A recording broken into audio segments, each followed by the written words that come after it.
Scary Fan Party. We're here discussing everything Scary Pool Party related. My name is Sarah. I have with me Jim Aldrich, who runs the Scary Pool Party Worldwide group on Facebook.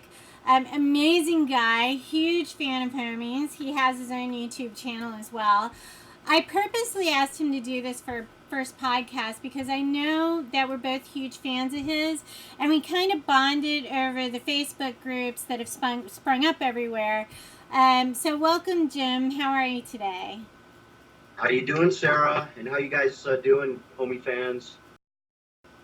And so can you tell me a little bit about your group and the inspiration and, just what you want for the group and things like that? Absolutely. I started Scary Pool Party Worldwide, I don't know, about 6 weeks ago or so. And, I just really wanted to have a fan club where we could celebrate Alejandro, but also our own creativity and have a chance to express ourselves and that kind of thing. And I think it's gearing up in that direction. Yeah, I agree. I think it feels like it's been forever. Has it only been 6 weeks? that feels crazy. It feels so much longer than that. But I agree. I mean, I started my group, as you know, for similar reasons. And now, there's so many groups on Facebook. And I'm really happy that they're kind of bonding at this point. I think that, one of the things is we all have a different attachment to him. And so, can you just tell me, why you're such a huge fan of his? I just kind of, want to know what drew you in initially to him, and what you found that was so connective in his music. Yeah, that's easy. Well, for years it just seemed like I was in a vacuum as far as music was concerned. I didn't have any artists in my life that I could truly sink my teeth into.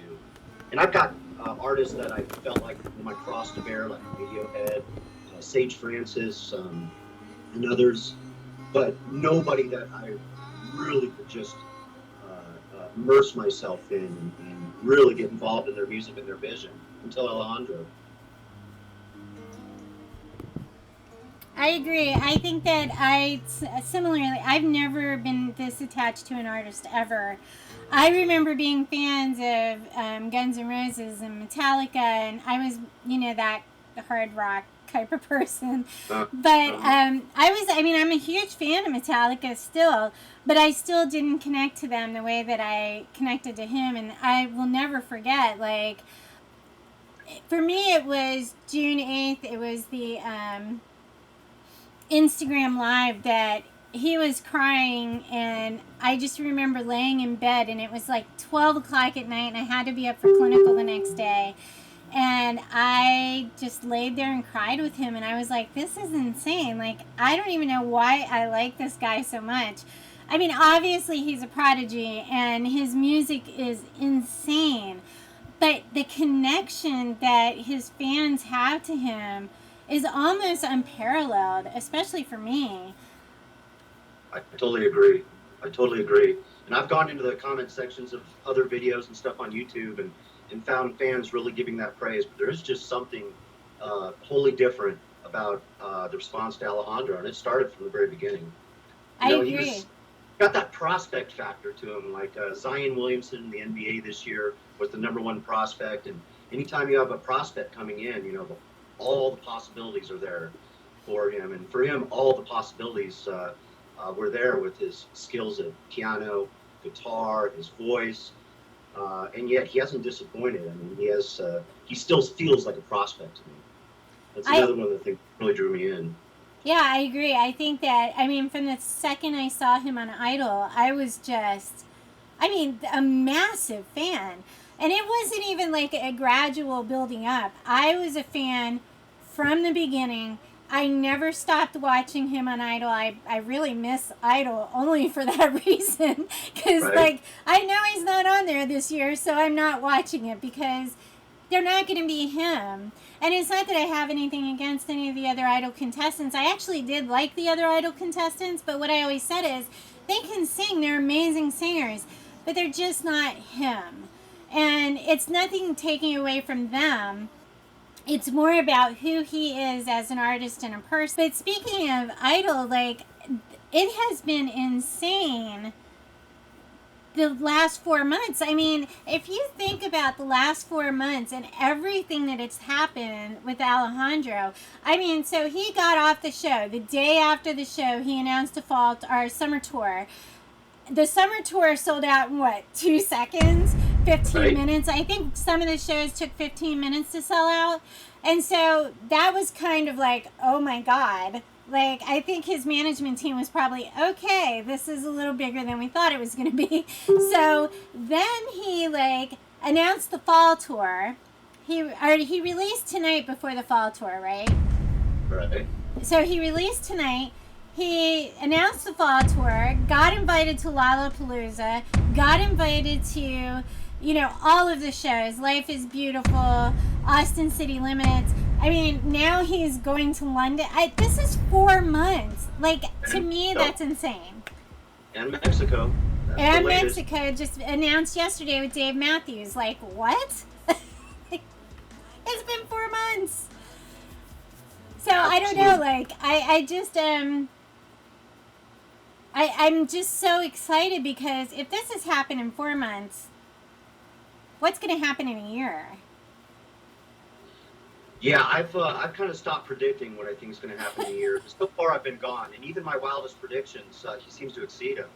He just hit the ground running, and he's on an absolute tear, and I love it. You know, I think back to it was March 4th for me, and I was on YouTube, and YouTube suggested this teaser video from American Idol for the best audition ever, quote quote. And I clicked in. It was 2 minutes or something, and from there I went to a Scary Pool Party YouTube page. Was able to see Poison, 10 Years, Out Loud. Doing a further search, I found Chill Music 2.0, which isn't around anymore. They had a bunch of Scary Pool Party stuff, and then I found his Instagram and all these little 1 minute, which I call my crap, because I just get so hyped up over them, and then of course they're over in a minute. All these little teasers on IG, and then of course I found his SoundCloud account. There were like 11 more songs there, and talk about sinking your teeth in. I mean, just within 24, 48 hours, I had all this new music to go through, and I was on a pink cloud, and that pink cloud actually did not wear off for a long time. I still listen to all of those channels all the time. Like, I literally have them on my phone, and I'll be like, hey Siri, play Scary Pool Party, and you know, or play SoundCloud Scary Pool Party. I mean, it's all I listen to, and I'm kind of like, I get freaked out about that because I'm like, okay, is this weird that this is all I listen to all day long, every single day for 4 months? I don't know, like, I feel like I get why people become fans of people, but I have never had it happen. So, I think that, you know, the most recent turning point for me, especially, was Lala. I mean, I knew Lala was going to be huge because I used to go to Lala back, like, when I was younger.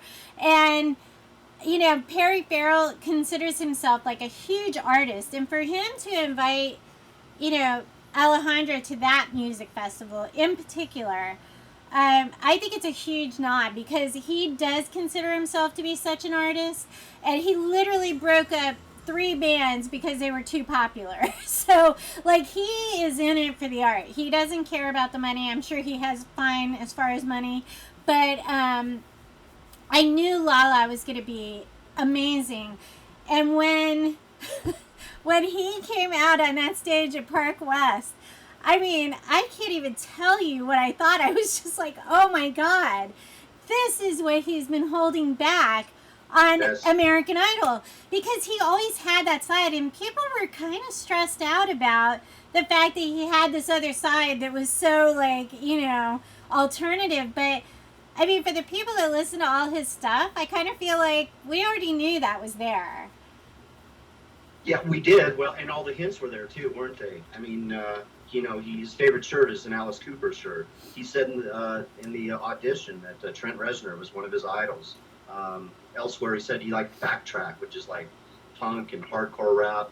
I mean, his nephew Jordy is his nephew and what he's into. And so I think it's like a lot of the signs were there, and yet we were just so taken back by this singer-songwriter, Alejandro, that a lot of us just really didn't give any thought to what he's capable of and the possibilities in the future. I know I did, and he is not disappointed, and he surprises every single week. I agree. I think every day it's like something new. And I think we kind of saw the classical side of him on Idol. I mean, Idol is what it is, and it appeals to a certain amount of people. I'm not trying to put Idol down. They gave him a chance, and I really, for one, appreciate that because he wouldn't be signed at this point. He wouldn't be selling out tours at this point without Idol. So I don't think we can totally say, Idol sucks. I don't think Idol sucks. I think Idol is a specific show for a specific population. But I'm so glad they give him the opportunity. But they do like that kind of clean cut. I mean, and you saw his, his revolution from beginning to end of Idol, where he was kind of, dressed in flowered shirts and Alice Cooper t-shirts. And by the end of it, he was wearing sparkly jackets and he was all cleaned up. And don't get me wrong, love the way he looked at the end. But I'm just saying maybe it wasn't quite him. And I think he talked a lot about struggling on Idol with who he was. And I couldn't help but think at Lala, I'm like, this is who he is. And I don't think that side, the other side, the songwriter side, is ever going to leave. But I do think that the alternative side, the opportunity to combine all these different types of genres, is just an awesome prospect when it comes to him. I think about Beneath the Skin, which used to be called Alone, but that's okay. Now it's Beneath the Skin. But I think about that song, and it was just like the first song I heard of his that I was like, wow. Like, this is amazing. And it's amazing in a very different way. It is, in just going back to Idol for a second, they've got a very specific audience today. The people that were young and maybe 18 and 19 or whatever when Idol's first seasons came out are now a little bit older. And I think, the Alejandro that Idol presented, the humble, unassuming singer-songwriter, was appealing to a lot of them. And of course, it's the Idol thing. We get everyone dressed up towards the end of the show, and when the lights are on and on the big stage, everyone seems to come out in their best dress. But at that point, it was really hard to see where else he would go, except for these little small hints.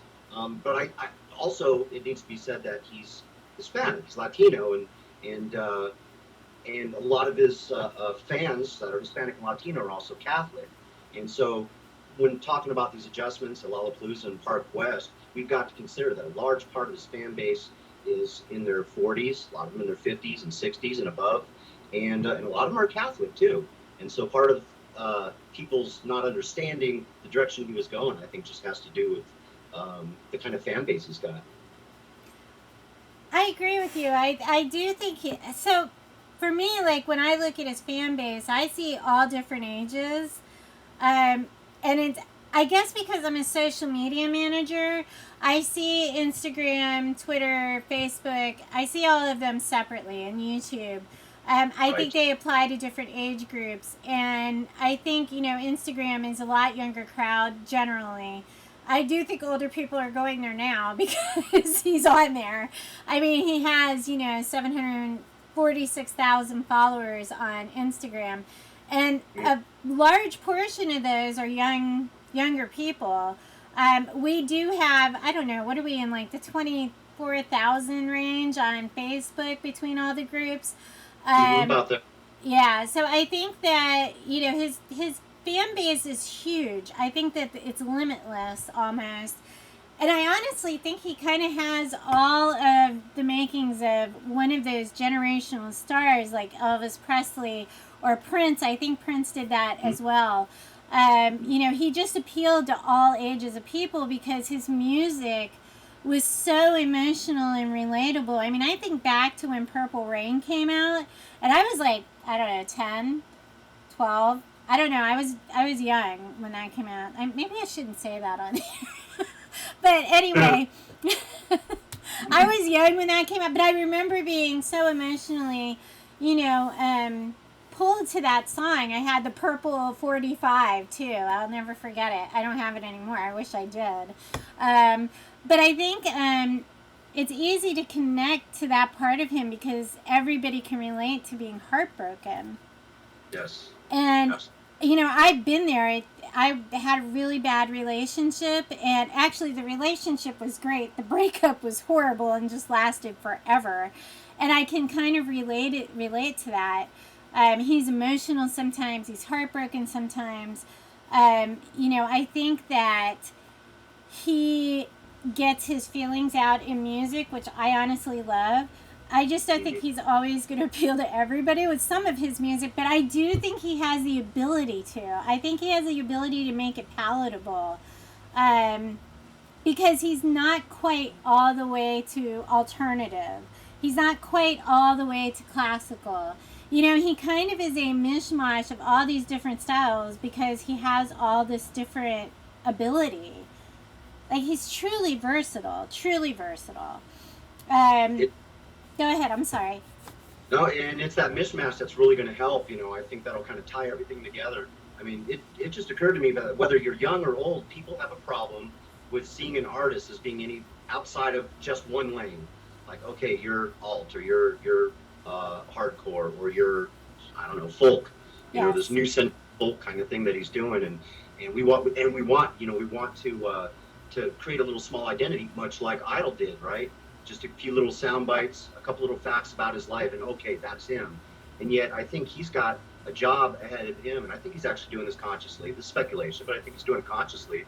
He's got to train people that, you know what, he wants to operate in several different lanes simultaneously. He wants to go to Lollapalooza and Park West and give us a show, and then he wants to retire to his IG Live, I hope, and give us, I guess, some of the most intense, emotional guitar music and emotionally connected music that we've ever heard. And maybe in the same night, you know, you put a hot glass in the freezer, it might crack. And I think some people feel like they're going to crack, having to go back and forth between these two extremes. But he's so prolific, and he's willing to operate in so many lanes. And my attitude, and the attitude I'm trying to get fans in my fan club and elsewhere to adopt, is that, you know what, we're going to take whatever comes down, because you're the artist and you obviously have a vision like few other artists have recently. And I want to be along for that ride. I agree. I talked about that a little bit in the Alejandro report last week when I was like, look, you know, I get that it was shocking what he did at Lollapalooza. I get that people went there expecting Out Loud in 10 years and Fading Away and, you know, all these really prolific love songs, and he came out and did Vampire Shade and Alone. I get that, but you know, and it's funny because I talked about this week. When he said, I'm going to change genres, I kind of pictured it in the same show, right? Like, he'll do a set of acoustic and he'll do a set of, you know, alternative, and then he goes and releases Cholo Love with 3 different versions, and I was like, what? I mean, and now I can see the possibilities for that, because he can not only just do a song in one genre, but do the same song in a completely different way, and like, it's a totally different song. He blows my mind constantly for that. I think he does have this dark side, and he has this really like prolific, heartbroken side. But I also think he has this, you know, this side that's like, I just want to rock out and, you know, be part of the conversation and do what I do, no matter what that is. Absolutely, you know, and I couldn't have pictured him in 100 years working the stage like he did. You know, he came out with so much determination, and it was really something special to see. And of course, back in our fan groups, everyone was buzzing. I mean, no one had expected this. Nobody. Yeah, he was. When he did that jump, I saw that picture by @the_Dan_Garcia on Instagram. Oh my God. I literally like saw the pictures. I was like, what happened? Like, when did this happen? He was living his best life. You know, he's got a great band around him. DK the drummer, Max and Travis, and there's some possibility that they're going to continue on with him. I hope they do. I think he was just excited. I mean, everything's finally coming together for him, and he gets to go up there and just unleash or reveal Scary Pool Party. I mean, his alter ego, his vision for himself on one of the larger stages of music in America, and I was happy for him. Oh, I was so blown away by the way he commanded the stage, because I was like, that's it. Like, he is so prolific. And I think he held back a lot on Idol because they were telling him to.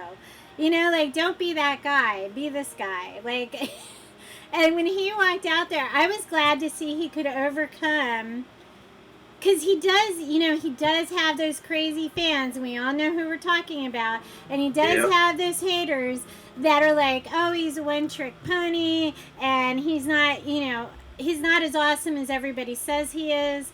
But he literally proved them wrong at Lala. Like, and you notice that none of his normal haters actually responded to any of the Lala stuff, because they knew.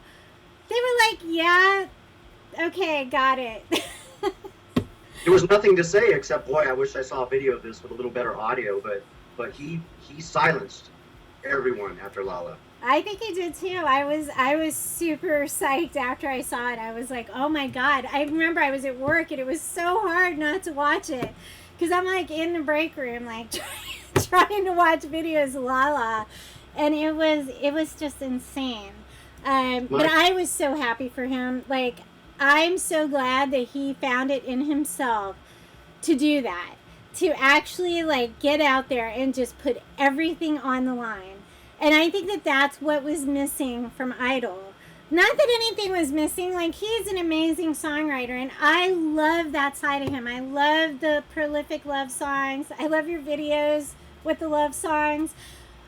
But there's another side. And I have a feeling there's